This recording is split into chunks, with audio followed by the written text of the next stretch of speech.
सभी को सादर अभिवादन। सत्यार्थ प्रकाश प्रथम समोल्लास। सत्यार्थ प्रकाश की भूमिका को हम पीछे 2 दिनों से देख रहे थे। आज सत्यार्थ प्रकाश की ये तीसरी कक्षा है, तीसरा विषय है। तो सत्यार्थ प्रकाश को समझने के लिए उसकी भूमिका को हम देख रहे थे और भूमिका के लगभग अंतिम चरण में हम 4 बातों को समझ रहे थे। महर्षि दयानंद ने सत्यार्थ प्रकाश को ठीक प्रकार से समझने के लिए, या कहें कि किसी भी ग्रंथ को समझने के लिए 4 आवश्यक बातें बताई हैं, जो कि परंपरागत ढंग से साहित्य में और सब जगह प्रचलित हैं। तो यथा योग्य अभिप्राय विदित हो उसके लिए 4 बातें आवश्यक हैं: आकांक्षा, योग्यता, आसक्ति और तात्पर्य। जिसमें आकांक्षा योग्यता के बारे में हम पीछे जान चुके हैं। आकांक्षा का अर्थ सामान्य रूप से देख लेते हैं कि किसी विषय पर वक्ता की और वाक्यस्थ पदों की आकांक्षा परस्पर होती है। कहने की इच्छा, चाहना, आकांक्षा होती है कि वो क्या कहना चाहते हैं, उनका आपस में किस तरह से योग बना हुआ है, उसी के अनुसार हमें अर्थ लेना चाहिए। दूसरा है योग्यता, कि किसी शब्द के साथ में कोई बात लिखी हो तो वो उससे संबंधित अर्थ में ही वहां पर घटती है। जो वहां संगत लगेगा वही घटेगा, दूसरा नहीं घटेगा। तो उसके लिए महर्षि ने उदाहरण दिया था जल से सींचना। सींचना जल से हो सकता है, सींचना वायु से नहीं हो पाता है, सींचना अग्नि से नहीं हो पाता है। तो सींचने की और जल की परस्पर योग्यता है। प्यास का बुझना है, तो मधुर जल से हमारी प्यास बुझती है, लेकिन नमकीन जल से हमारी प्यास नहीं बुझती है, समुद्र के जल से प्यास नहीं बुझती है।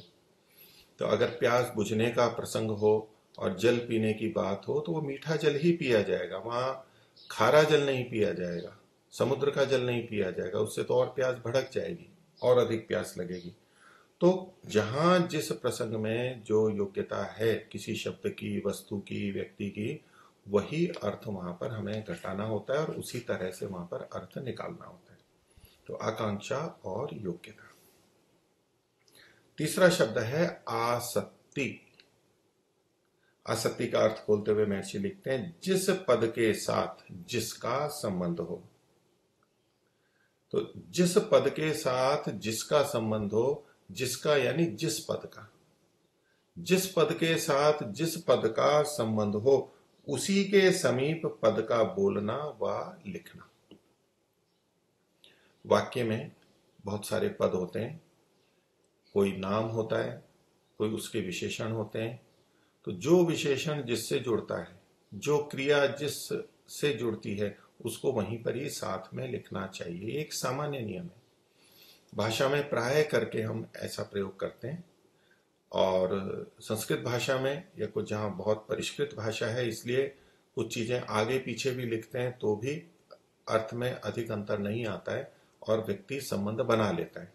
लेकिन कुछ भाषाओं में, कुछ शब्दों में इधर उधर यदि शब्द हो जाए तो वहां पर समझ में नहीं आएगा, अर्थ से हम भटक सकते हैं।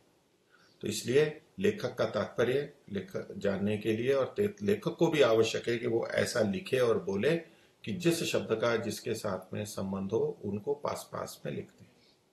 ये सामान्य नियम होते हुए भी इसके अपवाद देखे जाते हैं, विशेष रूप से काव्य में। कविताओं में वाक्य रचना करते हुए शब्दों को आगे पीछे किया जाता है। गद्य होगा तो वहां ऐसा आगे पीछे नहीं करते, वहां सीधे सीधे लिखते हैं। लेकिन पद्य होता है वहां आगे पीछे लिखते हैं। ऐसा वेद में भी होता है। तो वेद में कहीं उपसर्ग है, कोई क्रिया है, वो आगे पीछे भी होती है। संस्कृत के श्लोकों में भी ऐसा होता है क्योंकि वो काव्य है। लेकिन फिर भी हमें प्रथम दृष्टया तो यही देखना होता है कि किस पद के साथ कौन लिखा गया है, उसके अनुरूप हमें ग्रहण करना चाहिए। यदि वो वहां संगत नहीं लग रहा है, वहां उसकी योग्यता नहीं है, जो पीछे योग्यता वाली बात थी, अगर वो योग्यता वहां नहीं है तो फिर दूसरे शब्द के साथ में जोड़ा जाता है, तब हम ठीक ठीक अर्थ तक पहुंचते हैं। संस्कृत में आप में से देखा होगा, सुना होगा कि श्लोक का अर्थ करते हैं तो पहले एक अन्वय करते हैं, मंत्र का अर्थ करते हैं तो अन्वय करते हैं, क्योंकि वहां काव्य में शब्द आगे पीछे होते हैं और जब हमें उसको अर्थ ठीक तरह देखना है, हम नए नए व्यक्ति हैं, तो उसको शब्दों को अन्वित करना पड़ता है कि कौन सा शब्द किसके साथ में जुड़ा हुआ है, उसके अनुरूप वहां पर अर्थ फिर निकाला जाता है। तो प्रथम दृष्टिया तो साथ साथ ही होने चाहिए, हमें भी प्रयास करना चाहिए और अर्थ भी वैसे लेना चाहिए, लेकिन यदि कभी अन्य कारणों से आगे पीछे है तो भी हम वहां योग्यता आदि को देखते हुए ठीक शब्द को ठीक के साथ में जोड़ते हैं, वो भी आवश्यक है। तो आसक्ति का मतलब है कि पास पास में रहना, और जब शब्दों के अर्थ शब्द आपस में पास पास में रहते हैं, जो जो शब्द जिससे जुड़ा हुआ है वो पास पास में रहते हैं, तो पढ़ने वाले को, सुनने वाले को सरलता रहती है, वो आसानी से अर्थ को जान लेते हैं। यह है आसक्ति। अब इसके बाद में चौथा है तात्पर्य। तात्पर्य का क्या मतलब है कि जिसके लिए वक्ता ने शब्दोच्चारण व लेख किया हो, तो शब्दों को, वाक्य को चाहे बोला हो चाहे लिखा हो, तो जिसके लिए बोला है, यानी वक्ता जो कहना चाहता है, लेखक जो कहना चाहता है, जो बताना चाहता है, उसी अर्थ को ग्रहण करना, ये होता है तात्पर्य। क्योंकि एक ही वाक्य भिन्न भिन्न स्थानों पर बोला जाए तो उसके भिन्न भिन्न अर्थ निकलते हैं, भिन्न भिन्न तात्पर्य निकलते हैं। तो जिसके लिए वक्ता ने शब्दोच्चारण व लेख किया हो, उसी के साथ उस वचन व लेख को युक्त करना, कहीं का कहीं नहीं ले जाना, जिस प्रसंग में लिखा है वहीं पर ही करना। बहुत से वाक्य होते हैं, मान लीजिए सायकाल के समय है, प्रातःकाल का समय है, किसी ने सायकाल कहा कि सूर्यास्त हो गया है। अभी सूर्यास्त हो गया है, ये वक्ता क्यों कह रहा है, इसका मतलब क्या है? ये केवल ये बताना है कि हाँ सूर्य अस्त हो रहा है, जो औरों को भी दिखाई दे रहा है या पता है, तो वो कहना चाहते हैं कि अब सूर्यास्त हो गया, अब घर चलने का समय है, गोपाल हैं तो गायों को, पशुओं को वापस लाना है, संध्या का समय हो रहा है, उपासना का समय हो रहा है, तो वो किसी का लक्ष्य हो सकता है, किसी का भोजन का हो सकता है, ऐसे ही सूर्योदय आदि। तो किस शब्द को, वाक्य को हम कहाँ बोलते हैं, उसके हिसाब से देखना चाहिए। तो ये होता है वक्ता के तात्पर्य को देख करके। एक व्यक्ति, हमने मान लीजिए यजुर्वेद का 40वां अध्याय, उसमें मंत्र में प्रारंभ में कहा, पहला ही मंत्र है कि ईशावास्यम इदम सर्वम यत्किंच जगत्याम जगत तेन त्यक्तेन भुंजी था मां गृदः कस्य स्विद्धनम। अब तेन त्यक्तेन भुंजी था का विभिन्न प्रसंगों में वहां पर अनेक अच्छे अर्थ लिए जाते हैं कि त्याग पूर्वक हमें भोग करना है इत्यादि। एक व्यक्ति ने इसको उठा लिया, बोले देखो कितनी अच्छी बात कही है कि त्याग करके भोगो। किसका त्याग करके? मल त्याग करके फिर खाना चाहिए, खाना खाना चाहिए। अब ये जो किसी ने अर्थ ले लिया, त्यक्तेन भुंजिता, तेन त्यक्तेन भुंजिता, छोड़ करके खाएं, लेकिन क्या छोड़ करके खाएं, क्या खाना है, ये तो वहां पर लिखा नहीं है। वो प्रसंग से और परिस्थिति से हम देखते हैं, पर कोई ये अर्थ कर ले कि देखो यहाँ कितनी अच्छी बात लिखी है कि भोजन हमें करना है तो मल त्याग करके करना चाहिए। अब ये वक्ता का वहां तात्पर्य नहीं है। वक्ता इस बात को कहने के लिए इन वचनों को या इस मंत्र को नहीं लिख रहा है। परमात्मा ने ये मंत्र इसलिए नहीं लिखा है, लेकिन अर्थ लेने वाला अपने ढंग से ले लेता है। ऐसे ही वेद के बहुत सारे अर्थ हैं। परमात्मा ने वो मंत्र किस बात को कहने के लिए लिखा है, परमात्मा का तात्पर्य वहां पर किस में है, तो ये देखना बहुत आवश्यक होता है। नहीं तो उन्हीं पंक्तियों और शब्दों को लेकर कोई कुछ का कुछ अर्थ कर लेता है। तो यहां वक्ता का तात्पर्य जानना हमारे लिए आवश्यक होता है। अब अगर परिस्थिति ऐसी है, उससे हमें पता लग जाता है कि यहाँ क्या कहना चाहते हैं, कहने वाला कौन है, उससे हमें तात्पर्य पता लगता है। लेकिन जब कोई वक्ता है नहीं सामने, केवल पुस्तक है, तो प्रसंग आदि को देखते हुए, उनके अन्य मान्यताओं को देखते हुए हम वहां पर तात्पर्य निकालते हैं कि ये यहाँ ऐसा कहना चाह रहे होंगे। अब वहां किसी शब्द को पर नहीं पकड़ा जाता है, किसी वाक्य को नहीं पकड़ा जाता है कि देखो लिखा तो यहाँ पर ये है। तो वक्ता का तात्पर्य भी हमें सदा ध्यान रखना चाहिए, नहीं तो अर्थ का अनर्थ हो जाता है। जैसे कि अब यहां एक और उदाहरण ले लें। महर्षि ने क्या लिखा है कि जिसके लिए वक्ता ने शब्दोच्चारण व लेख किया उसी के साथ उस वचन व लेख को युक्त करना। जैसे कि अभी हम आगे सत्यार्थ प्रकाश का प्रथम समूलास देखेंगे, जिसमें ईश्वर के विविध नामों की चर्चा की गई है। अब वहां पर कई शब्द ऐसे हैं जिनको लेकर के कई जने अपने अपने ढंग से व्याख्याएं कर लेते हैं। जैसे कि वहां पर अग्नि, परमात्मा का अग्नि नाम है, अग्नि क्यों है वो लिखा हुआ है। अब कोई वहां लिखे हुए विवरण से अग्नि की परिभाषा निकाल ले कि देखो अग्नि तो यही होती है, इसी तरह से वायु है, इसी तरह से अन्न है, इसी तरह से निराकार शब्द भी है। तो वहां इन शब्दों का अर्थ ईश्वर के परिप्रेक्ष्य में किया गया है। वहां हमें ईश्वर की व्याख्या के रूप में उन्हें लेना है, क्योंकि वो परमात्मा का नाम मान करके उसकी व्याख्या की जा रही है। ये वक्ता का, लेखक का तात्पर्य है। और हम उन परिभाषाओं को, शब्दों को वहां से उठा लें, कहें कि देखो यहाँ निराकार की ये परिभाषा लिखी है और वो सब जगह पे हम लागू करने लगे, तो ये वक्ता के तात्पर्य से भिन्न जाकर के अर्थ लेना है। तो ऐसा अगर होगा तो हमें अभिप्राय यथा योग्य विदित नहीं हो पाएगा। तो आकांक्षा, योग्यता, आसक्ति और तात्पर्य, इसको ध्यान में रखते हुए हमें पढ़ना है। आगे महर्षि लिखते हैं कि बहुत से हठी दुराग्रही मनुष्य होते हैं। पीछे भी उन्होंने कहा था हठ और दुराग्रह की बात कि मनुष्य का आत्मा सत्य असत्य का जानने वाला है, लेकिन अपने प्रयोजन की सिद्धि हठ, दुराग्रह आदि के कारण असत्य में झुक जाता है। तो बहुत से हठी दुराग्रही मनुष्य होते हैं, देखे जाते हैं कि जो वक्ता के अभिप्राय से विरुद्ध कल्पना किया करते हैं। उन्हें पता है कि वक्ता ये कहना चाह रहा है, लेकिन उन्हें विरुद्ध ही कल्पना करनी है, उसका भिन्न ही अर्थ लेना है।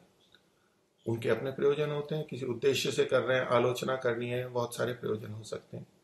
पर हमें जो स्वाध्याय करने वाले हैं, जो अपना हित चाहते हैं, ऋषि के वचनों को पढ़ रहे हैं, उन्हें तो सदा इस बात का ध्यान रखना चाहिए, क्योंकि इस नहीं तो हमारा ही अहित होगा, हमें वो अभिप्राय विदित ही नहीं होगा, हमारा सारा प्रयत्न व्यर्थ हो जाएगा और हम उल्टा हानि कर सकते हैं अपनी। इसलिए बिना किसी हट और दुराग्रह के वक्ता के अभिप्राय के अनुकूल ही हमें सोचना है, उसके विरुद्ध कल्पना नहीं करनी है। ऐसा कौन लोग करते हैं? तो महर्षि कहते हैं कि विशेषकर मत वाले लोग, जो भिन्न भिन्न मत संप्रदाय वाले हैं, जिनकी अपनी मान्यताएं बनी हैं, उनके स्वार्थ वहां पर टिके हुए हैं, वो लोग ऐसा प्राय करते हैं। क्यों करते हैं वो ऐसा?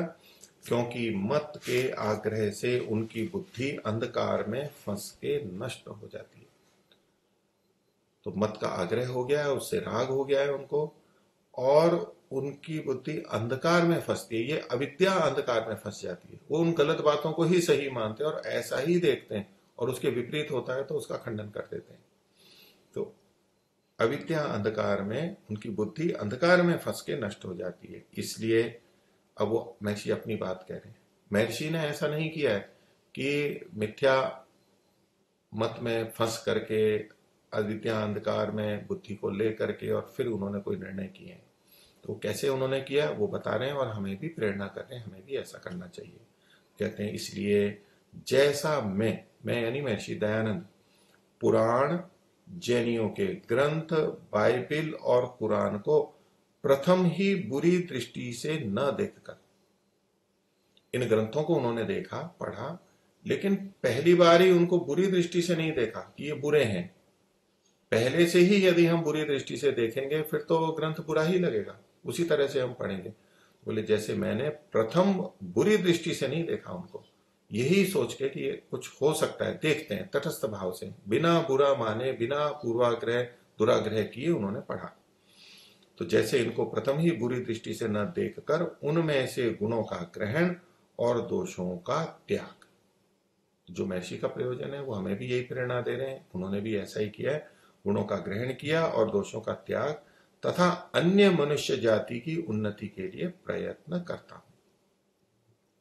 तो जो ये मत संप्रदाय वाले हैं उनके ग्रंथों को महर्षि ने गलत मान करके नहीं पढ़ा, सबको पढ़ा और जो जैसा था फिर वैसा वैसा उन्होंने उल्लेख किया, और ये जान करके मनुष्य जाति की उन्नति के लिए प्रयत्न कर रहे हैं।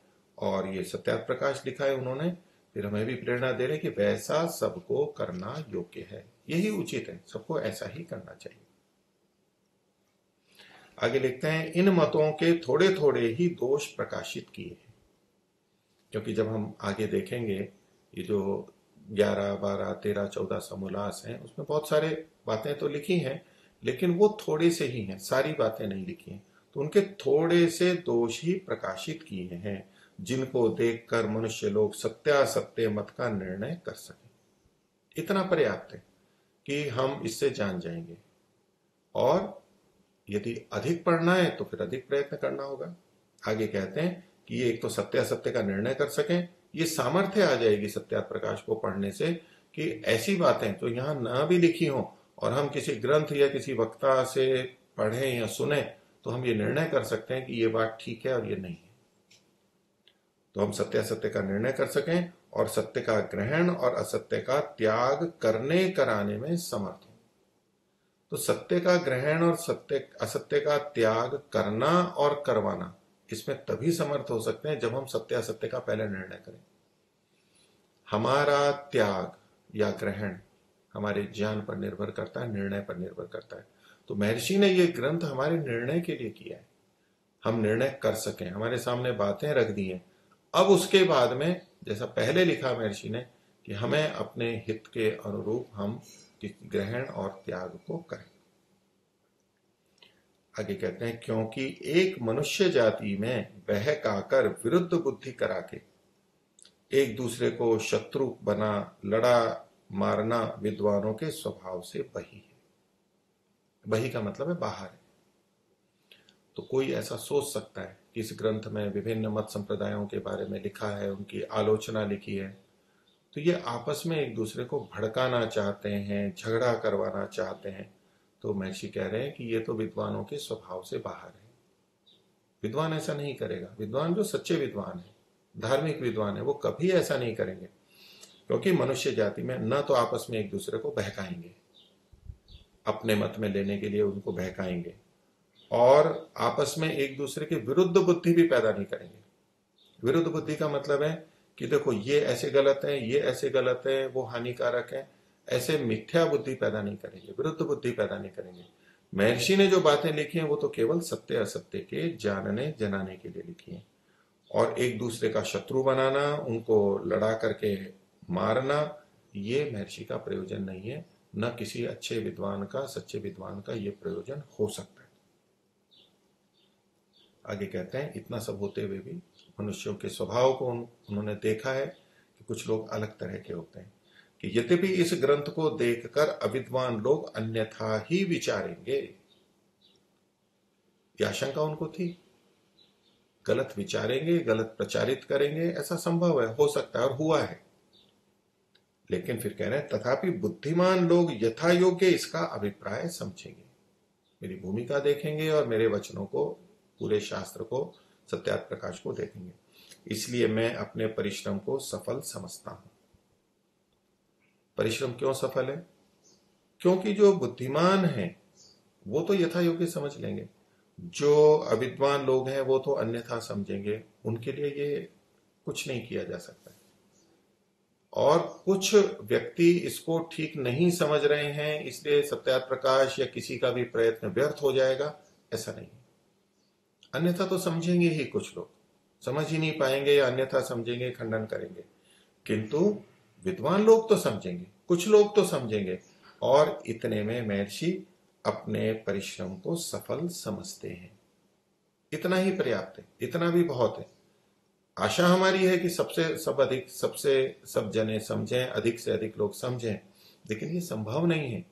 ऐसा ही हमारे भी उपदेश इत्यादि प्रचार प्रसार में भी लागू होता है, तो संभव ही नहीं है सबके लिए।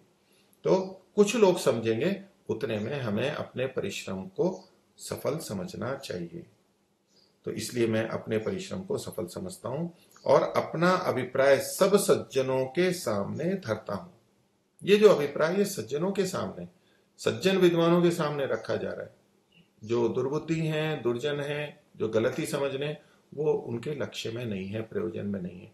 ठीक है, उनको कभी सद्बुद्धि आती है, वो पढ़ते हैं, विचार करते हैं और समझ जाते हैं, तो अच्छी बात है। तो इसलिए इसको देख दिखला के मेरे श्रम को सफल करें, इस सज्जनों को कहा जा रहा है कि आप भी देखें, दूसरों को दिखाएं और मेरे श्रम को सफल करें।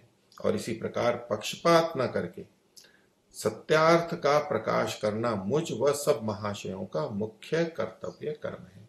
महर्षि अपने को महाशय कहते हैं। अच्छे आशय वाला, अच्छे अभिप्राय वाला, अच्छी भावना वाला जो व्यक्ति है वो महाशय कहलाता है। तो सत्य अर्थ का प्रकाश करना एक मुख्य कर्तव्य कर्म है। महर्षि ने कहा मुझे भी करना है, मैंने किया, और अन्य सब महाशयों को भी, अच्छे लोगों को करना चाहिए। अब इसके बाद में परमात्मा को साक्षी करते हुए उन्होंने प्रार्थना की है परमात्मा से कि सर्वात्मा सर्वांतर्यामी सच्चिदानंद परमात्मा अपनी कृपा से इस आशय को विस्तृत और चिरस्थायी करे। अब ये शब्द है सर्वात्मा, सबका आत्मा जो है। तो महर्षि ने यद्यपि आगे आत्मा शब्द की व्याख्या की है, वहां पर भी हम देखेंगे पृष्ठ संख्या 11 के ऊपर, जहां पर उन्होंने कहा सूर्य आत्मा जगतस्तस्थुश्च, तो वहां पर ये आत्मा शब्द का प्रयोग किया गया है और परमात्मा के लिए भी ये प्रयोग किया गया है। तो यहां भी जो ये सर्वात्मा है, ये जो सबका आत्मा है, वो परमात्मा के लिए कथन है। सर्वांतर्यामी है, सबके अंदर रह करके उनका नियमन करता है, सच्चित आनंद स्वरूप है। ऐसा जो परमात्मा है वो अपनी कृपा को बनाए रखे और मेरे आशय को विस्तृत करे। अंत में कहते हैं अलम इति विस्तरेण, और अधिक विस्तार नहीं करता हूं, मैंने इतना पर्याप्त अपना अभिप्राय खोल दिया है भूमिका में। बुद्धिमत वर शिरोमणिषु, जो बुद्धिमान है, श्रेष्ठ लोग हैं, शिरोमणि मूर्धन्य लोग हैं, उनके लिए इतना पर्याप्त है। इति भूमिका। तो ये जो सारी बातें महर्षि ने कही हैं उसको ध्यान में रखते हुए हमें सत्यार्थ प्रकाश का अध्ययन करना है, सत्यार्थ प्रकाश को समझना है, और इन्हीं भावनाओं से युक्त होकर के उसी रीति से हमें सत्यार्थ प्रकाश औरों को बताना है, समझाना। तो महर्षि ने तो जितना भी खंडन और मंडन किया है वो सत्य के लिए किया है, लोगों को आनंद हो, लोगों का हित हो, उसके लिए किया है। हम जब सामान्य अवस्थाओं में कुछ बात को रखते हैं और दूसरों का खंडन करते हैं तो उसमें हमारा अपना अहंकार आदि जब आ जाता है तो बाधाएं खड़ी होती हैं। हम कई बार दूसरों को अपमानित कर देते हैं, हम इस तरह से बोलते हैं जैसे मैं ही जानता हूं, दूसरे तो जानते नहीं है या कम जानते हैं, तो वो अपमानित होते हैं। तो उसमें हमें कोई अहंकार प्रकट नहीं करना है, हमें तो एक श्रेष्ठ कार्य करना है, लोगों तक सत्य को पहुंचाना है। और यदि उनकी किसी बात का खंडन भी करना है, उनको बताना है, उसको खंडन ना कहें, या तो हमें बताना है कि भाई ये बात देखो ठीक नहीं है, इसको ऐसे समझना चाहिए, ये हितकारी बात है। तो हमें सबके कल्याण की भावना रखते हुए ही सत्यार्थ प्रकाश की बातों को दूसरों को बताना है। महर्षि का तो यही अभिप्राय हमें प्रतीत होता है। तो आइए अब भूमिका के बाद में सत्यार्थ प्रकाश के प्रथम समोल्लास को हम आरंभ करते हैं। मैं परोपकारिणी सभा वाले सत्यार्थ प्रकाश को लेकर के चर्चा कर रहा हूं, उसके पृष्ठ और जो प्रक्रिया है, जो स्वरूप है, उसके अनुसार कर रहा हूं। आपके यहाँ जो भी सत्यार्थ प्रकाश है उसको लीजिए और वो बातें आप वहां पर भी देख सकते हैं। तो इसके पृष्ठ संख्या 1 पे ओम अथ सत्यार्थ प्रकाश, तो ग्रंथ का भी प्रारंभ है और इस समोल्लास का भी प्रारंभ है। तो ऋषियों की ये शैली रही है कि वो प्रभु का स्मरण करते हैं, प्रभु से प्रार्थना करते हैं। तो यहाँ भी महर्षि ने यहाँ जो दिया है उसको देखते हैं। मैंने लिखा मंत्र ओम शन्नो मित्रः शं वरुणः शन्नो भवत्वर्यमा शन्न इंद्रो बृहस्पतिः शन्नो विष्णुरुक्रमः। ये एक मंत्र दिया। इसका अर्थ महर्षि ने स्वयं आगे खोला है, एक एक शब्द को भी खोला है और उसका अर्थ भी लिखा है। इसे हम यथाक्रम जब महर्षि लिखेंगे तभी देखेंगे। लेकिन यहाँ पर परमात्मा को संबोधित करते हुए ये परमात्मा के विभिन्न नाम लिखे हैं, विभिन्न रूपों में परमात्मा है, विभिन्न स्वरूपों वाला है, इसलिए अलग अलग नाम है। वो हमारे लिए कल्याणकारक हो, ये कामना की गई। शम हो, कल्याणकारी हो, सुखदायक हो। वो मित्र है, वरुण है, अर्यमा है, इंद्र है, बृहस्पति है, विष्णु है, रुक्रमा है। तो ये परमात्मा के नाम उसके विशेषणों के साथ के रूप में उसके गुणों को बताने के लिए हैं, और ऐसा जो परमात्मा है वो हमारे लिए कल्याणकारी होवे। आगे परमात्मा को नमन करते हुए कहते हैं, ये तैत्तिरीय आरण्यक का वचन है, नमो ब्रह्मणे नमस्ते वायो त्वमेव प्रत्यक्षम ब्रह्मासि। तो कहा, इसका भी अर्थ आगे खोला है। सामान्य रूप से देखते हैं कि परमात्मा को, उस ब्रह्म को, परमात्मा को नमस्कार किया गया और वायु को नमस्कार किया गया। वो वायु भी वही परमात्मा है, और कहा त्वमेव प्रत्यक्षम ब्रह्मासि, आप ही प्रत्यक्ष ब्रह्म हो, आपको ही मैं प्रत्यक्ष मान करके ये सब कर रहा हूं। त्वामेव प्रत्यक्षम ब्रह्म वदिष्यामि, आपको प्रत्यक्ष जानते हुए मानते हुए मैं ब्रह्म का, विद्या का, ज्ञान का उपदेश करूंगा। ब्रह्म वदिष्यामि, ऋतम वदिष्यामि, सत्य बोलूंगा, जो जो रित है, नियम है, सारे व्यवस्थित हैं वो बोलूंगा। सत्यम वदिष्यामि, सत्य ही बोलूंगा। तन माम अवतु, उस मुझको, ये जो मैं बोलने वाला है, जो परमात्मा को ध्यान में रख करके ये सारी बातें कर रहा है और ठीक ठीक बात बोल रहा है, ऐसे उस मुझको अवतु, रक्षा कीजिए, मेरी रक्षा कीजिए। तद वक्तारम अवतु, ऐसे बोलने वाला है उसकी रक्षा कीजिए। रक्षा का की प्रार्थना की जा रही है, बार बार उसका कथन किया जा रहा है। अवतु माम, मेरी रक्षा करो। अवतु वक्तारम, वक्ता की रक्षा करो। तो जो भी सत्य को बोलने वाला है उसकी रक्षा परमात्मा करता है, बस उसी भाव को यहां पर उभारा गया है। तो प्रभु का स्मरण है, कल्याण की भावना है और रक्षा की प्रार्थना है। अब चूंकि यहां पर ओम शब्द आया है तो उसकी महर्षि व्याख्या करते हैं, उसका अर्थ करते हैं। कहते हैं अर्थ, ओम, जो यह ओंकार शब्द है वह परमेश्वर का सर्वोत्तम नाम है। ये जो ओम है इसी को ओंकार ये कहा गया है। ओंकार, ओंकार, तो ओम को ही ओंकार कहा जाता है। तो ये जो ओम है ये परमेश्वर का सर्वोत्तम नाम है। परमात्मा के बहुत सारे नाम हैं। यहां प्रथम समोल्लास में महर्षि ने 100 नामों की व्याख्या की है। 100 से अतिरिक्त भी शब्द में नाम यहां पर आए हैं आसपास में, आगे पीछे। तो 100 की व्याख्या की, और महर्षि ने स्वयं ने लिखा है कि परमात्मा के चूंकि अनंत गुण कर्म स्वभाव हैं, इसलिए उसके नाम भी अनंत हो सकते हैं, बहुत हो सकते हैं। तो इन सब नामों में से ओम ये परमात्मा का सबसे श्रेष्ठ नाम है। ये परमात्मा का, महर्षि ने अन्यत्र भी लिखा, परमात्मा का मुख्य और निज नाम है। तो ये सर्वोत्तम नाम है। ये क्यों सर्वोत्तम है, इसकी व्याख्या ऐसी है, इसमें सब नाम जुड़ जाते हैं, बहुत सारे अर्थ इसमें जुड़ जाते हैं।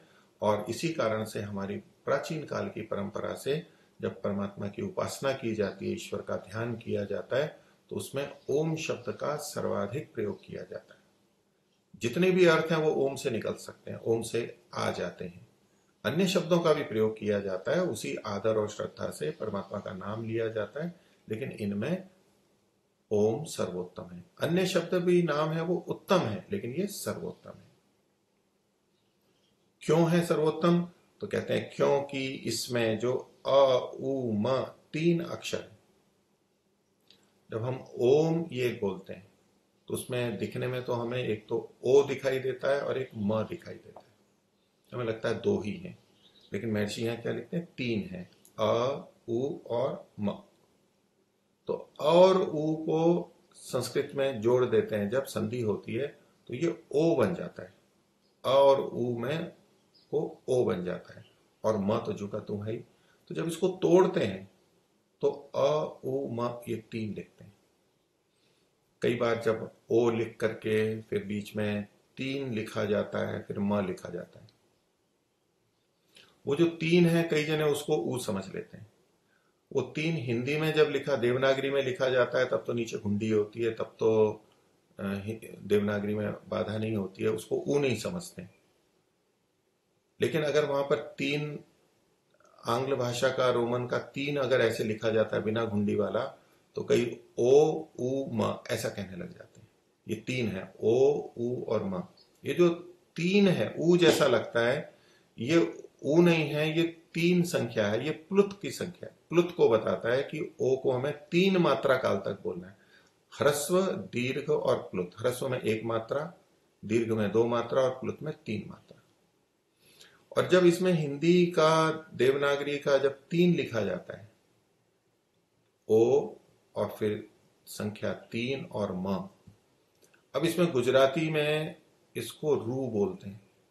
गुजराती का जो रू है, रे में ऊ की मात्रा, वो भी ऐसा ही लिखा जाता है जैसा देवनागरी में 3 लिखते हैं। तो कई जने ये कहते हैं ये जो ओ रू म क्यों लिखा हुआ है, ओ रू म। तो ये रू नहीं है, ये ऊ भी नहीं है, ये तो 3 की संख्या है प्लुत के लिए। लेकिन जो बचा हुआ है ओ और म, यहां ओ को 2 भाग किए, अ, उ और म। तो इसी को महर्षि ने कहा क्योंकि इसमें जो अ, उ और म 3 अक्षर हैं, वे मिलके एक ओम समुदाय हुआ है, ओम शब्द बना। और इसमें एक एक अक्षर से बहुत सारे अर्थ निकलते हैं। तो कहा एक, इस एक से परमेश्वर के बहुत नाम आते हैं। जैसे उदाहरण दे रहे हैं, अकार से, तो जो ओम में अ उ म था उसमें केवल अ को अभी लिया है। अ से क्या क्या अर्थ ले सकते हैं, तो अ से विराट, अग्नि और विश्वादि। विश्व के साथ में लिख करके आदि भी लिखा है, यानी और भी अर्थ होते हैं। अकार से और भी अर्थ ग्रहण किए जा सकते हैं। तो यहां 3 महर्षि ने उदाहरण दिए। तो अकार से विराट, विराट का मतलब ऐसे होता है बहुत बड़ा, अग्नि और विश्व। इन 3 शब्दों को, अकार के जो हैं, इनकी व्याख्या महर्षि आगे करेंगे। हम विस्तार से वहीं पर ही देखेंगे कि इनके क्या अर्थ हैं। तो अकार से विराट, अग्नि और विश्वादि, ये अर्थ लिए गए। उकार से हिरण्यगर्भ, वायु, तेजस आदि।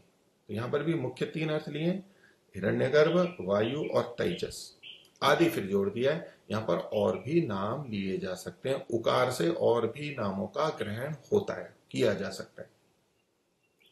इन 3 की व्याख्या भी आगे महर्षि ने की है, वहीं विस्तार से देखेंगे। आगे कहते हैं मकार से, जो तीसरा अक्षर है मकार, उसके लिए कहा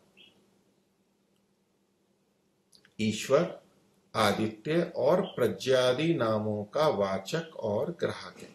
मकार से ईश्वर, आदित्य और प्रज्ञा, यहां भी 3 दिए और फिर आदि भी लगा, यहां भी और नाम जुड़ सकते हैं। तो ये जो 3 है, अकार, उकार, मकार, ये 3 इन अर्थों के, इन नामों के वाचक हैं, कहने वाले हैं। तो एक छोटे से अक्षर से बहुत सारे अर्थों का ग्रहण हो जाता है, इसलिए ये सर्वोत्तम है। अकार से बहुत सा ग्रहण होगा, उकार से होगा, मकार से होगा, और तीनों को मिला करके जो ओम है, ओमकार है, इससे बहुत सारे अर्थ, सारे नाम इसके अंतर्गत आ जाएंगे। तो ये इनका वाचक है, कहने वाला है, और ग्राहक है, वो हमारे को ग्रहण करवाता है कि हम इससे इन अर्थों को ग्रहण कर सकते हैं। तो जब परमात्मा का ध्यान करते हैं, उपासना करते हैं, ओम शब्द बोलते हैं, तो एक ओम चलता रहता है और इनके विभिन्न अर्थ वहां पर आते रहते हैं, आ सकते हैं, और हम विभिन्न अर्थों को ले सकते हैं। शब्द एक ही चलता रहेगा।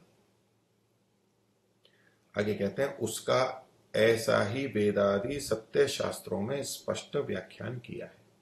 तो इन शब्दों की व्याख्या है, इन शब्दों का प्रयोग किया गया है, वो वेद और वेद अनुकूल अन्य ग्रंथों में किया गया है कि प्रकरणानुकूल ये सब नाम परमेश्वर ही के हैं।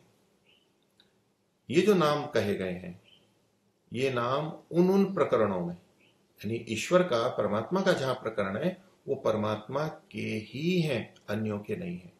जैसे कि अभी पीछे के हमने मंत्र बोले थे, महर्षि ने जो ऊपर लिखा हुआ है, अब यहां ये परमात्मा के ही नाम है, परमात्मा के ही वाचक है। लेकिन ये चर्चा थोड़ी और आगे बढ़ेगी कि ये केवल परमात्मा के ही नाम क्यों हैं, औरों के क्यों नहीं है, या औरों के भी हो सकते हैं या नहीं हो सकते हैं।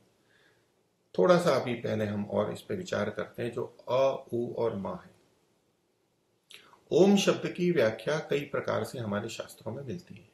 एक इस तरह से है, एक एक अक्षर की व्याख्या, और कुछ यहां पर ऐसे भी मानते हैं कि जो त्रय विद्या है और वेद है, उससे एक एक से एक एक अक्षर निकल के आया। एक से अ आया, दूसरे से उ आया, तीसरे से म आया, अर्थात इनका सार यहां इनमें आ गया है, एक एक अक्षर आ गया। और तो इसलिए सारा का सारा ज्ञान इनमें निहित है, परमात्मा का सारा स्वरूप यहां से निकाला जा सकता है, ग्रहण किया जा सकता है। ये अक्षर की दृष्टि से है। बाकी ओम का अर्थ रक्षक या सर्वरक्षक होता ही है कि यहां पर जब अवधातु से हम प्रयोग करते हैं तो जो रक्षा करने वाला है उसे ओम कहते हैं। वो भी अर्थ है, उस तरह भी अर्थ किया जाता है। तो ये जो अकार से 3 अर्थ लिए, उकार से 3 और मकार से 3 और अन्य भी इससे जुड़ते हैं। तो अनेक बार यहाँ पर प्रश्न खड़ा होता है कि ये अकार से ये अर्थ कैसे ग्रहण किए, उकार से ये अर्थ कैसे ग्रहण किए और मकार से ये अर्थ कैसे ग्रहण किए। तो इनमें कुछ प्रतीकात्मक रूप से इसमें कारण देखे जाते हैं, कुछ ऊहा की जाती है कि यहाँ इनको अलग अलग तरह से हमारे यहाँ शास्त्रों में उल्लेख किया गया है। जैसे कि मांडुक्य उपनिषद में जब ये चर्चा आई, इसी तरह से नाम वहां पर लिए हैं। तो अ को जागृत अवस्था कहा गया है, जैसे हमारी होती है जगेवी अवस्था, जागृत अवस्था। उकार को स्वप्नावस्था कहा गया और मकार को सुषुप्ति अवस्था कहा गया। एक समझाने के लिए है कि ये तीनों अवस्थाएं, हमारी भी 3 अवस्थाएं हैं। वैसे तो 4 अवस्थाएं, एक तुरीय अवस्था और मानी जाती है, तो जागृत, स्वप्न, सुषुप्ति और तुरीय, वो चौथी समाधि की अवस्था। लेकिन मुख्य रूप से 3 अवस्थाएं मानी जाती हैं। ऐसी ही ब्रह्म की भी 3 अवस्थाएं मानते हुए, तो जागृत अवस्था वाले जो शब्द हैं उनका प्रयोग वहां, नामों का प्रयोग वहां से जोड़ देते हैं, स्वप्न वाले का वहां और निद्रा वाले का, सुषुप्ति का वहां पर। एक ये दृष्टि से कथन किया जाता है। और त्रय विद्या से, वेद से एक एक अक्षर को लेकर के किया जाता है। इसके अलावा कुछ ऐसे अर्थ करते हैं कि अ जो है ये सृष्टि की उत्पत्ति का द्योतक है, प्रारंभ है। उकार है वो सृष्टि के चलने का है, स्थिति का है। और मकार है वो प्रलय अवस्था का है। तो परमात्मा सृष्टि की उत्पत्ति भी करता है, पालन भी करता है और प्रलय भी करता है। तो क्रम ऐसा लगा करके कि परमात्मा के ऐसे नाम जो कि सृष्टि की उत्पत्ति से संबंधित होते हैं, अधिक वहां से जुड़े हुए होते हैं, उनको अकार से जोड़ दिया।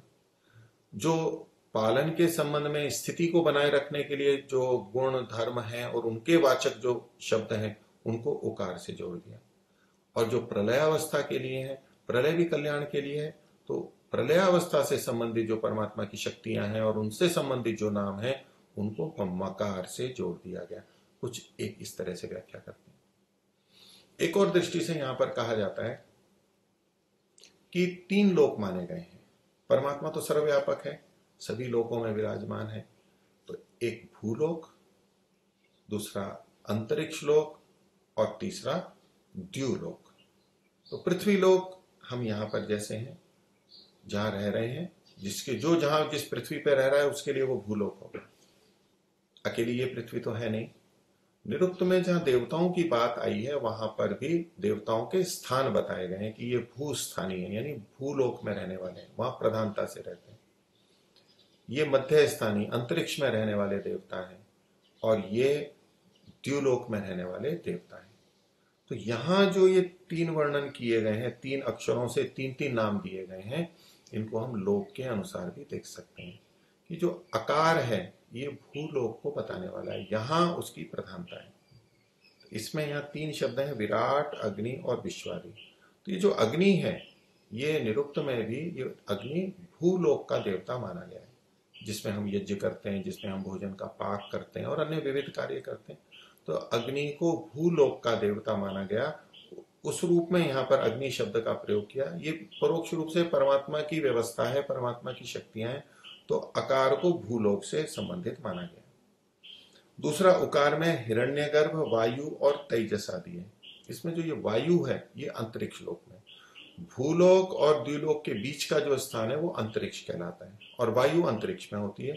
तो यहाँ वायु जो है ये दूसरे लोक के लिए, तो उकार है ये दूसरे लोक का द्योतक हो गया, अंतरिक्ष लोक का। और तीसरा मकार है, उसमें ईश्वर, आदित्य और प्रज्ञादि, इसमें आदित्य शब्द है। ये आदित्य द्युलोक का माना जाता है। ये प्रकाशमान लोक है, सूर्य है, आदित्य है, ये प्रकाशमान है, तो ये अंतरिक्ष लोक का माना जाता है।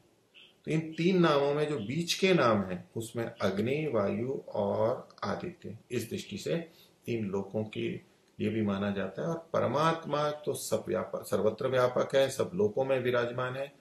तो उसके सब जगह के सब स्वरूप को एकत्र ओम के अंदर किया गया। तीनों लोकों की सारी शक्तियां वहां पर कथित हो गई हैं, उसके शक्ति सामर्थ्य का कथन हो गया। इसलिए ये ओम नाम सर्वोत्तम है, उसमें सभी अर्थ, सभी नाम जुड़ जाते हैं। ये ओम की महत्ता महर्षि ने बताई है। अब आगे एक प्रश्न उठा। महर्षि की शैली है, पूरे सत्याग्रह प्रकाश में है, प्रश्नोत्तर आते रहते हैं, शंका समाधान करते रहते हैं।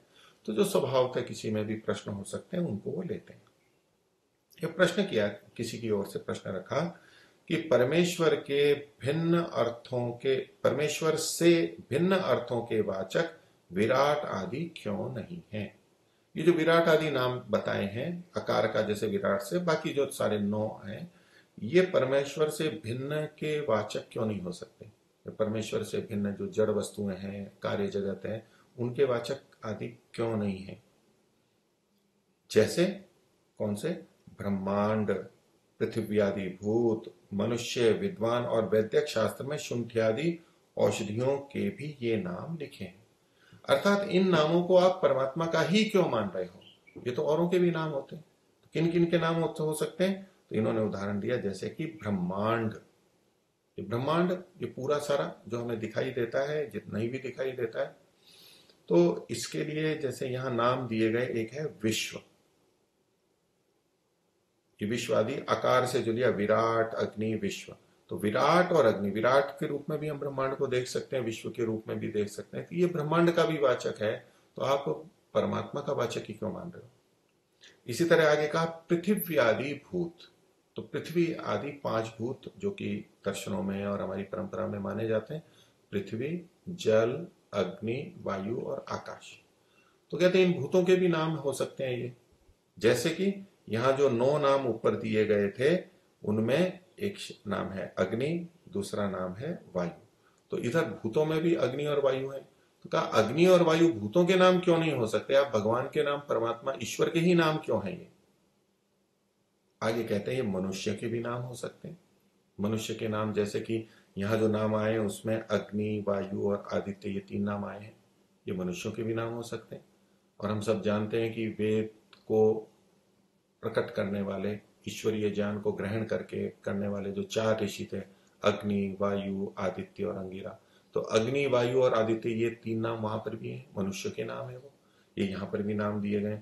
तो पूर्व पक्षी ये कह रहा है, प्रश्न करता है कि मनुष्य के नाम भी हो सकते हैं, और क्या ये विद्वान का नाम भी हो सकता है। जैसे अग्नि शब्द विद्वान का भी वाचक है।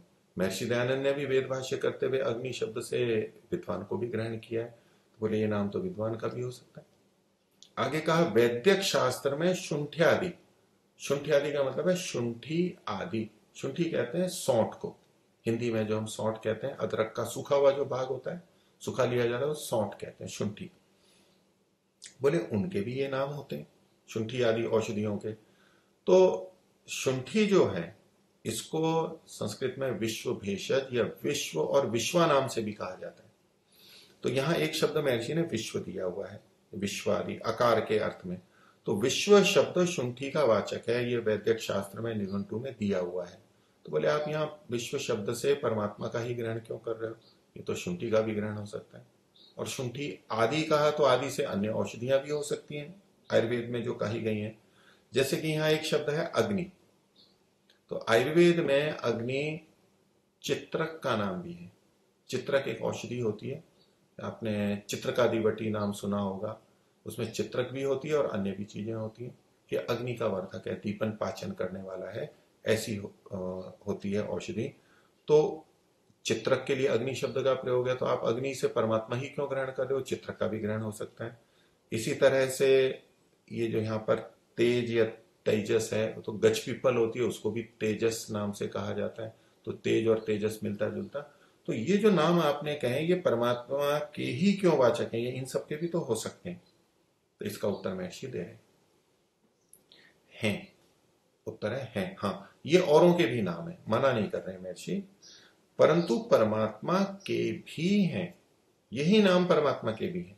तो एक नाम अनेकों का हो सकता है, परमात्मा का भी हो सकता है, जड़ वस्तुओं का भी हो सकता है। अब इस पर प्रश्नकर्ता कह रहा है, प्रश्नकर्ता वास्तव में यही आना चाह रहा था, इसलिए वो कह रहा है, क्योंकि वो इन मंत्रों के ऐसे ही अर्थ करते हैं। तो क्या पूछते हैं, केवल देवों का ग्रहण इन नामों से करते हो वा नहीं।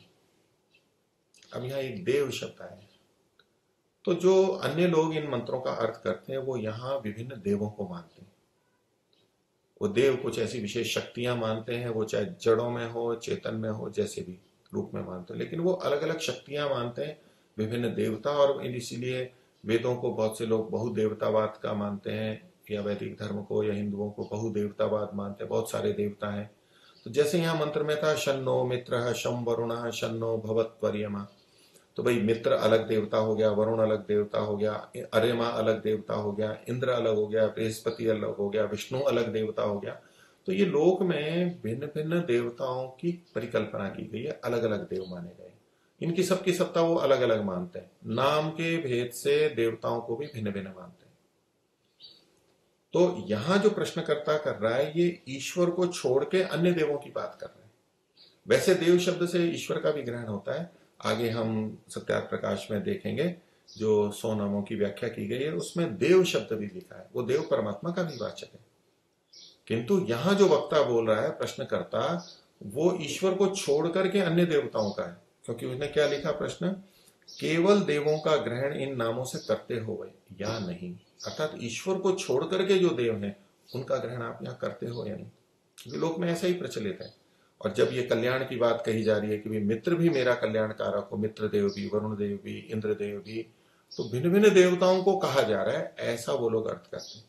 महर्षि की दृष्टि से ये सब परमात्मा के वाचक हैं। तो प्रश्न आता है कि एक परमात्मा को ही कहना था तो भिन्न भिन्न नाम क्यों लिखे? अगर भिन्न भिन्न नाम लिए जा रहे हैं तो भिन्न भिन्न देवता होने चाहिए, ये उन लोगों की युक्ति है। महर्षि दयानंद का इसमें तात्पर्य ये कि नाम तो भिन्न भिन्न है, लेकिन ये सब उसी परमात्मा को संकेतित कर रहे हैं। परमात्मा के विभिन्न गुणों को बताने वाले ये नाम है, लेकिन एक ही उस परमात्मा को, वो परम देव है, उसी के लिए ये संकेत किया जा रहा है। ये अर्थ में भेद है। तो जब महर्षि का अर्थ देखा तो उसने प्रश्न कर दिया कि आप केवल अन्य देवताओं को मानते हो या नहीं। तो महर्षि उसका उत्तर लिख रहे हैं। उत्तर क्या दे रहे हैं महर्षि? एक प्रति प्रश्न कर रहे हैं, प्रश्न के ऊपर प्रति प्रश्न करने। उत्तर समाधान तो आगे देंगे। तो कहते हैं आपके ग्रहण करने में क्या प्रमाण है। अर्थात पूर्व पक्षी जो प्रश्न करता था वो कह रहा है केवल देवों का ग्रहण होना चाहिए, यानी परमात्मा का ग्रहण यहां से नहीं होना चाहिए। तो महर्षि पूछ रहे हैं आप जो केवल देवों का ग्रहण कर रहे हो इसमें प्रमाण क्या है? प्रमाण तो होना चाहिए, ये केवल आपकी कल्पना है। अब देखिए, वैसे तो यहां उत्तर लिखा हुआ है, लेकिन जो वाक्य है वो प्रश्न में है, आपके ग्रहण करने में क्या प्रमाण है। तो इसको भी प्रश्न ही लिखें फिर। लेकिन प्रश्न करने से स्पष्ट नहीं होता है, तो महर्षि ने यहाँ पर उत्तर लिखा है। जो उसके प्रश्न पर जो प्रति प्रश्न है उसको भी यहाँ पर उत्तर शब्द से लिखा है। तो इसमें हमें ये नहीं होना चाहिए कि यहाँ उत्तर लिखा है और जबकि आगे तो प्रश्न पूछा गया है। लेकिन भेद करने के लिए, जैसे पूर्व पक्षी होता है, उत्तर पक्षी होता है, तो उन्होंने प्रश्न किया तो प्रश्न के बदले में जो कहा गया उसको उत्तर नाम से कहा गया, भले ही वो प्रति प्रश्न है। तो महर्षि ने कहा आपको क्या प्रमाण है? तो उस पर जो प्रश्न करता था वो उत्तर दे रहा है। कहता है देव सब प्रसिद्ध है। तो देवताओं की प्रसिद्धि है कि विष्णु एक देवता है, इंद्र एक देवता है, वरुण एक देवता है, प्रसिद्ध है, जनता में प्रचलित है, सब जानते हैं। तो ये प्रसिद्धि भी एक प्रमाण के रूप में प्रस्तुत की है। तो देव सब प्रसिद्ध है। दूसरा कह रहे हैं और वे उत्तम भी हैं, श्रेष्ठ भी हैं। तो जो श्रेष्ठ होते हैं उनसे हम प्रार्थना करते हैं, उनका नाम स्मरण करते हैं, हम मंगलाचरण करते हैं, ग्रंथ प्रारंभ के समय में करते हैं, उन्हीं से हम कल्याण की कामना करते हैं। जो उत्तम है वही हमारा कल्याण कर सकते हैं। तो एक तो वो प्रसिद्ध है और वो उत्तम भी है। ये दो हेतु दिए गए। तो कहा इससे मैं उनका ग्रहण करता हूं, उन्हीं का ग्रहण यहाँ पर होना चाहिए। अर्थात ये प्रश्न करता ईश्वर को छोड़ के अन्य देवताओं का ग्रहण यहाँ पर चाह रहा है। महर्षि कह रहे नहीं, यहाँ पर ईश्वर का ग्रहण होगा।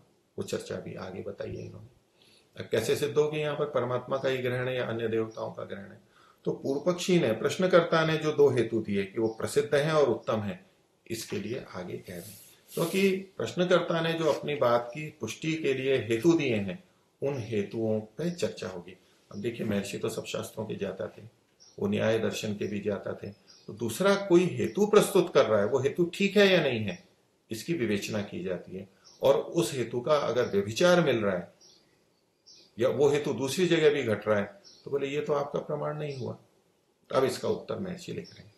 महर्षि कहते हैं क्या परमेश्वर अप्रसिद्ध है और उससे कोई उत्तम भी है? ये भी प्रति प्रश्न कर रहे हैं। उत्तर देने के लिए प्रश्न किया जाता है कई बार। तो देवता प्रसिद्ध हैं इसलिए मैं उनका ग्रहण कर रहा हूं। तो महर्षि कह रहे हैं क्या परमेश्वर अप्रसिद्ध है? अरे भाई, परमेश्वर भी तो प्रसिद्ध है, ईश्वर भी तो प्रसिद्ध है। आप ईश्वर से भिन्न देवताओं को मानते हो, मानो, लेकिन वो प्रसिद्ध है तो ईश्वर भी तो प्रसिद्ध है। तो ईश्वर का ग्रहण क्यों नहीं हो सकता है? इसी तरह कहा कि उससे कोई उत्तम भी है क्या? प्रश्नकर्ता ने कहा था कि देव उत्तम है, तो महर्षि कह रहे हैं क्या ईश्वर से उत्तम भी कोई है? क्या आप ईश्वर को उत्तम नहीं मानते हो? क्या देवताओं को ईश्वर से भी उत्तम मानते हो? क्या ईश्वर को इन सब देवताओं से उत्तम यानी सर्वोत्तम नहीं मानते हो? फिर आगे कहते हैं पुनः ये नाम परमेश्वर के भी क्यों नहीं मानते हो? अर्थात प्रश्न में भी महर्षि का निर्णयात्मक कथन है कि परमेश्वर प्रसिद्ध है और उससे कोई उत्तम नहीं है, तो फिर इन नामों में से परमेश्वर का ग्रहण क्यों नहीं मानते हो? वो तो कर ही लेना चाहिए। आगे लिखते हैं, जब परमेश्वर अप्रसिद्ध और उसके तुल्य कोई नहीं, तो उससे उत्तम कोई क्यों कर हो सकेगा? विवेचना करने हैं, उसी की ऊहापोह कर रहे हैं। तो एक तो कहा जब परमेश्वर अप्रसिद्ध, यहां अप्रसिद्ध शब्द लिखा हुआ है, तो बात तो ऊपर तो ये कह रहे थे कि क्या परमेश्वर अप्रसिद्ध है, अर्थात परमेश्वर तो प्रसिद्ध है। तो यहां पर ये महर्षि कैसे कह रहे हैं कि जब परमेश्वर अप्रसिद्ध है? तो कई जने यहां पर संशोधन करते हैं कि यहां पर अप्रसिद्ध की में ती जोड़ लेना चाहिए, अति प्रसिद्ध करना चाहिए। पर अप्रसिद्ध भी लेंगे तो इसकी वाक्य की संगति कैसे होगी? देखिए, अर्थबोध में महर्षि ने क्या कहा? आकांक्षा, योग्यता, आसक्ति और तात्पर्य। अब हमें पता है कि महर्षि का तात्पर्य ये है, वो सिद्ध कर रहे हैं कि ईश्वर भी प्रसिद्ध है, तो यहां पर उसी तात्पर्य से लेंगे, भले ही यहां पर अप्रसिद्ध है, जिस भी कारण से यहां ऐसा लिखने में आया। जब परमेश्वर अप्रसिद्ध और उसके तुल्य कोई नहीं, अब हमें क्या करना है? ये जो नहीं शब्द है ये यहां भी लेना पड़ेगा। उसके तुल्य कोई नहीं, अगर इस नहीं को उसके तुल्य के साथ ही जोड़ेंगे तब तो पहले वाले में हमारे को दिक्कत आएगी। परमेश्वर के कोई तुल्य नहीं है, ये महर्षि का अभिप्राय हमें पता लग ही रहा है। इस नहीं को ऊपर से भी जोड़ेंगे, जब परमेश्वर अप्रसिद्ध नहीं, जब परमेश्वर अप्रसिद्ध नहीं है, यानी अप्रसिद्ध में अ लगा करके निषेध किया गया, फिर नहीं भी निषेध में कहा गया, तो दो निषेध होते हैं तो वो समर्थन में होते हैं, सार्थकता में होते हैं। तो इसका मतलब है जब परमेश्वर अप्रसिद्ध नहीं है यानी प्रसिद्ध है और उसके तुल्य कोई नहीं, उसके समान भी कोई नहीं, तो ये जो नहीं लिखा है इसको हम पहले भी जोड़ेंगे और यहां भी जोड़ेंगे, दोनों जगह लगेंगे तो अर्थ हमारे को संगति से आ जाएगा। महर्षि का तात्पर्य कि ईश्वर प्रसिद्ध है और उसके तुल्य कोई नहीं। जब उसके कोई तुल्य ही नहीं है तो उससे उत्तम कोई क्यों कर हो सकता है? हो ही नहीं सकता। तो इसलिए जिन देवताओं की बात आप कह रहे हो कि वो प्रसिद्ध हैं और उत्तम है इसलिए ग्रहण करना चाहिए, तो इन दोनों हेतुओं से तो परमात्मा अधिक प्रसिद्ध है और अधिक उत्तम है, तो उसी का ग्रहण क्यों नहीं होना चाहिए? उसका भी होना चाहिए। आगे, इससे आपका यह कहना सत्य नहीं, जो पूर्व पक्षी कह रहा था प्रश्नकर्ता कि देवताओं का ही ग्रहण होना चाहिए, वो आपका कथन ठीक नहीं है। और आगे कहते हैं क्योंकि इस आपके कहने में बहुत से दोष आते हैं। अब दोष बताएं। महर्षि अगर इन मंत्रों से ईश्वर का ग्रहण कर रहे हैं तो उसके पीछे कारण है, हेतु है। बोले आप ऐसे मानोगे तो दोष भी आएंगे। क्या दोष आएंगे? तो उन्होंने एक न्याय दिया।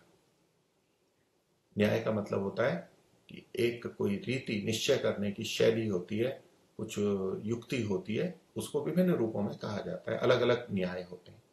तो उन्होंने संस्कृत में लिखा उपस्थितम परित्यज्य अनुपस्थितम याचत इति बाधित न्याय। ये यहाँ याचता इति है, विच्छेद करेंगे तो याचते इति।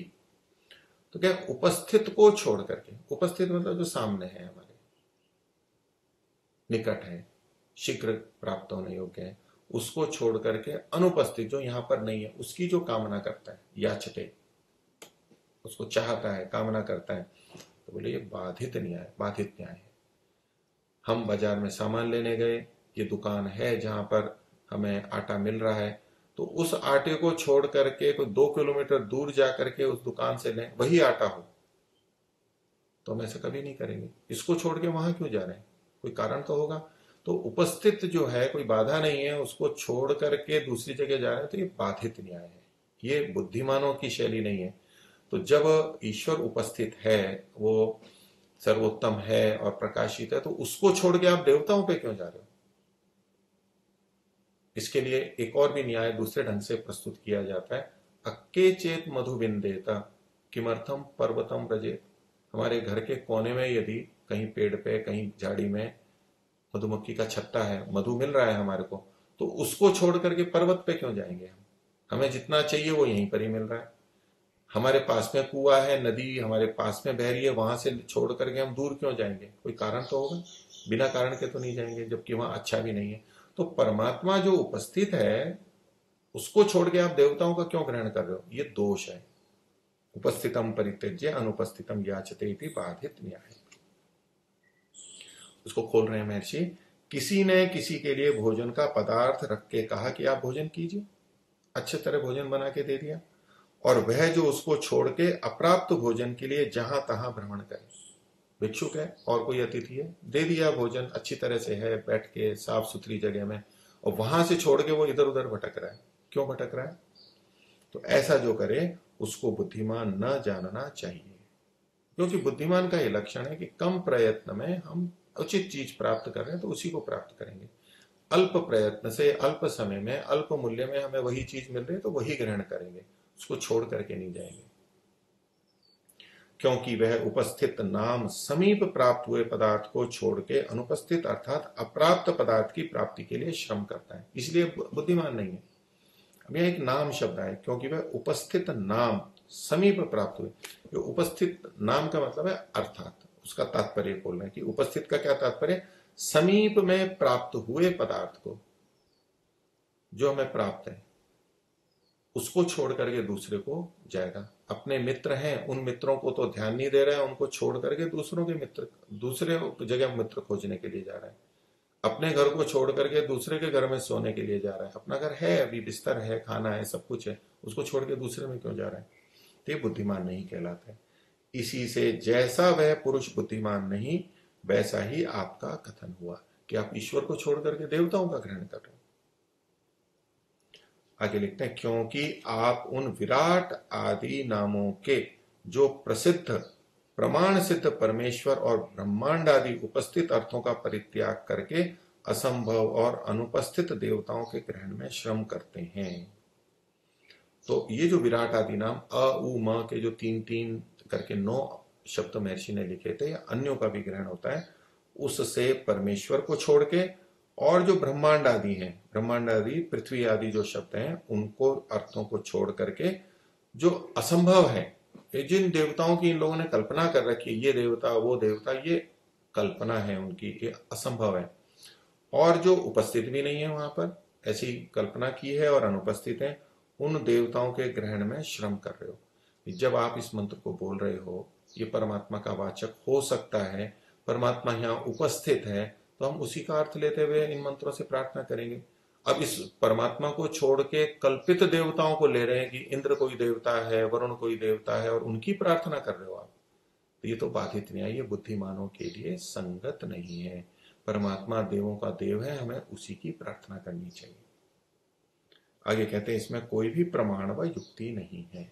आप जो मान रहे हो इसमें कोई प्रमाण नहीं है, युक्ति नहीं है। लेकिन दूसरा भी इतनी जल्दी तो रुक नहीं सकता है, क्योंकि एक ही शब्द अनेक अर्थों में जब प्रयोग किया जाता है तो वहां कोई ना कोई कारण होगा कि क्यों इसी अर्थ को ग्रहण करें। तो उस पक्ष में अगर पूर्व पक्षी अपनी बात को और रखना चाहे, रखे, तो क्या संभावना हो सकती है, उसको लेके महर्षि ने आगे लिखा है कि यदि आप ऐसा समझो तो। उस प्रसंग को हम फिर आगे देखेंगे। आज का सत्यार्थ प्रकाश का विषय प्रथम समोल्लास का हम यही रखते हैं। सभी को सादर नमस्ते। ओम।